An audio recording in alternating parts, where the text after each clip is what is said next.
Alright, so I'm simply going to be covering my surf belt setup. I'm planning to do this in kind of a two-part discussion format.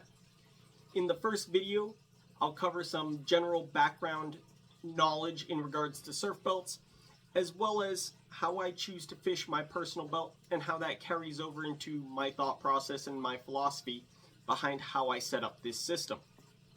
In the second video, I'll take a deep dive, a closer look, going around my entire belt, covering each item, the justifications or explanation for why I carry them, and how they support my personal time spent on the water. Now, this is my personal surf belt. It's what I fish from night to night, and essentially any time I'm on or around the surf. The tools, the gear, and the overall orientation of this belt is really set up in a manner that I found works well for me and my particular style of fishing.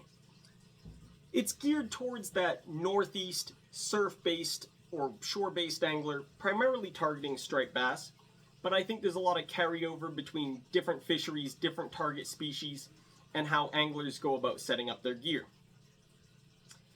Now, I fish from this belt anywhere from 90 to 100 plus nights throughout the course of a season.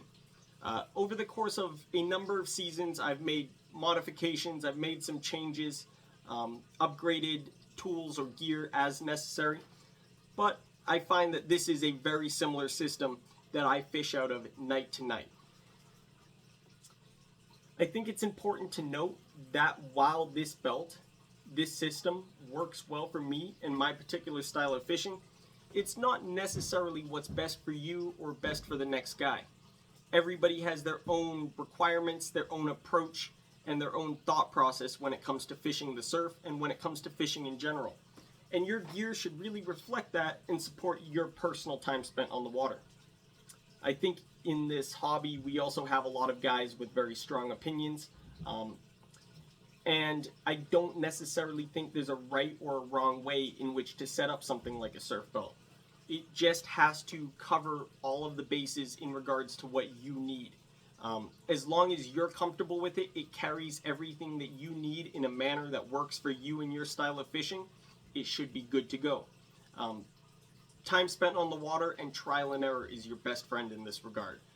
Play around with your gear, make it work well for you.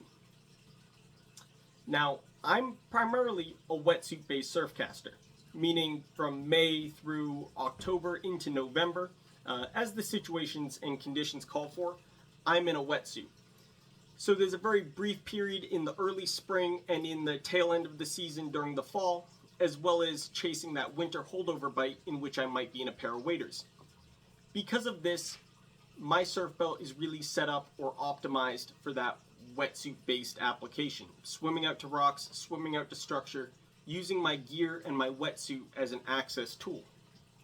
This surf belt works well in that regard for what I'm doing most of the time. Now, originally surf belts were designed as a fail-safe or a safety feature when wearing waders.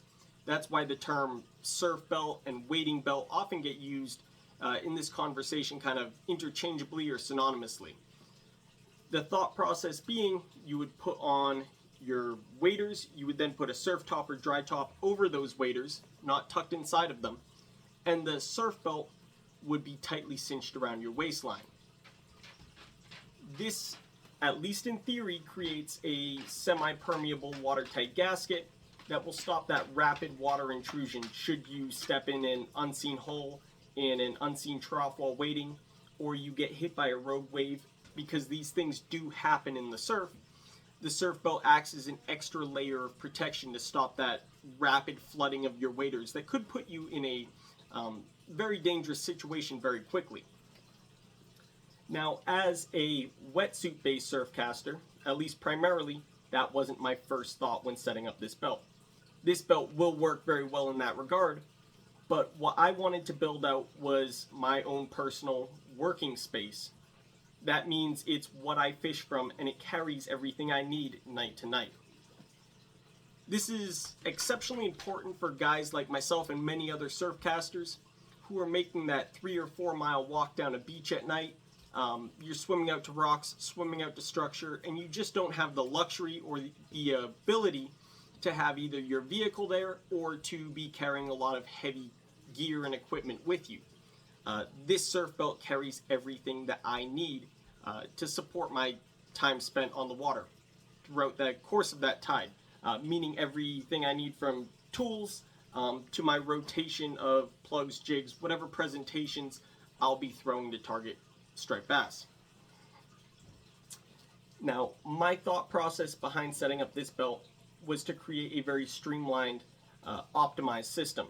Something I could swap out items, swap out gear as I needed. Some guys might look at this, it seems to be a lot going on this belt, and they might laugh because I talk about streamlining and yet I have quite a bit of real estate on this belt is taken up by gear. But I found every item to have a purpose and every item has a good justification for being on this belt. This is a classic web style belt. It's what I personally prefer. It's based off of a classic dive or scuba style weight belt. And it has a history in the surf. Originally, many guys were using something as simple as a knotted cord or a bungee around the waistline, and from there many went to surplus military web style belts, and that carried over into the classic scuba style belt. Now today we have the luxury of having many high-end belt and bag manufacturers building a very quality rugged product designed specifically for the surfcaster, which is exactly what this particular belt is. Now, some guys might not like this thin, very low profile belt. They might look for something that offers a little bit more back support for those long tides spent on the water where you're standing or walking for hours. I know that Z-Belts has recently taken the market by storm. A lot of surfcasters are switching over to their products, and they're offering a great belt that's built off of a classic, almost a gym weightlifting belt that offers some back support. Now, I think that's a great thing. These belts are built to support you, but they also are customized to continue to carry everything that you would need for your time spent on the water. Having different options in the surf, different options on the market when you're building out your personal setup is nothing but a good thing. It just so happens that these low-profile web belts are what works well for me.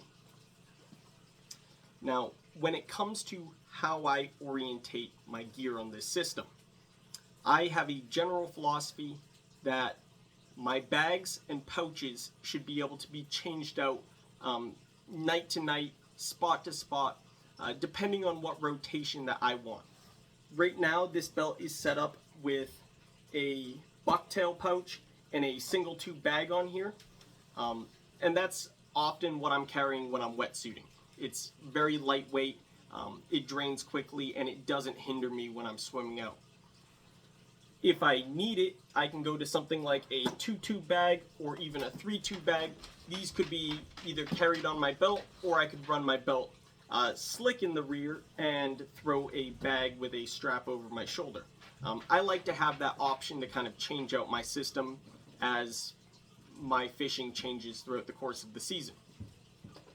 Now, my other thing when it comes to belt orientation and philosophy goes, while I want to be able to change out my bags and my pouches, I like to keep my tools always orientated in the same position, regardless of what else I'll be carrying. For me, that means my pliers, a knife of some form, and a fish grip of some form.